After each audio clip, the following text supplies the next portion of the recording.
Hey. So a common question that I always get is, how do you make sure that you don't get partiers or crazy guests or all the people that I told you about in the last video?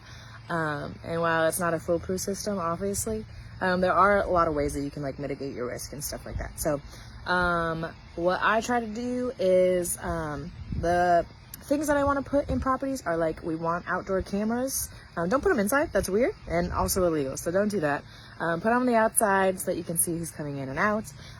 Get electronic locks that, this is just for worst case scenario, get electronic locks that you can control remotely, so that, if things go south and you need to lock someone out, you can do that.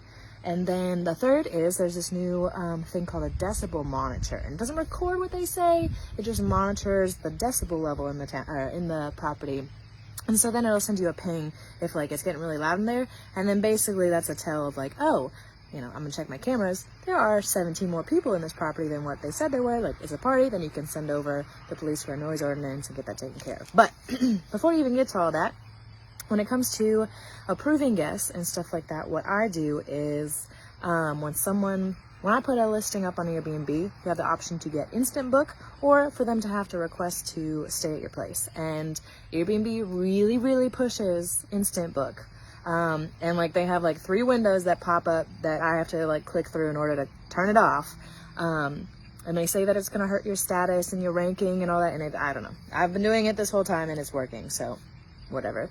And I like that because then I can say yes or no to these people and stuff like that. While you do get penalized if you keep saying no to people, I do like that it gives me the opportunity to vet them a little bit, especially because some of my properties are private rooms in a shared house. And I want to make sure that not only are they like not a serial killer, I also want them to like have a cool personality and not be a weirdo in the house and freak everyone out. So when someone requests to stay with me, one, you can't see their photo because that's discrimination. So Airbnb, they won't show you your photo and it's just a first name.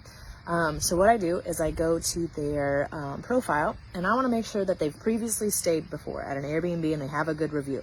Sometimes people are fresh to Airbnb, and I know that it's kind of like a job when they're like, well, I'm applying for this job but I have no experience, and so they won't let me get the job without experience, but I need a first job to get experience, but they won't get it to me because I don't have experience and all that.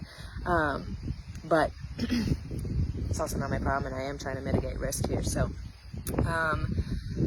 sometimes I'll take the risk if they don't have reviews. I'll talk with them a little bit more, but number one, I want to make sure that they have previous positive reviews. Number two, I want to see that they've submitted a government form of ID to Airbnb. And I'm not going to see it, but Airbnb has verified that this person is indeed this person that they say they are and stuff like that. So those are the first 2 things. And then after that, I like send them a message of like, what brings you to the area? I try to go back and forth, and if they're very, very short, lots of periods, then I'm like, well, I don't know if this is it. And basically I just try to get a feel for who they are, if they're going to be cool, if they're going to be understanding. Obviously, like, you can't figure that all out necessarily on your first couple messages, but I definitely try to set the tone of like, hey, we love hosting people, but these are our expectations and stuff like that.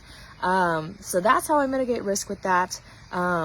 Other times with direct bookings, so Furnish Finders is a different app that we use, and it's a lot more hands-off compared to Airbnb, and so I'll actually get the chance to schedule Zoom calls with them ahead of time, and so that way, face-to-face, they know I'm not a scammer, I know that they're not a freak, and you can kind of figure out who they are before you're putting them in your properties and stuff like that. So that's how I vet my guests, and so far it's worked out.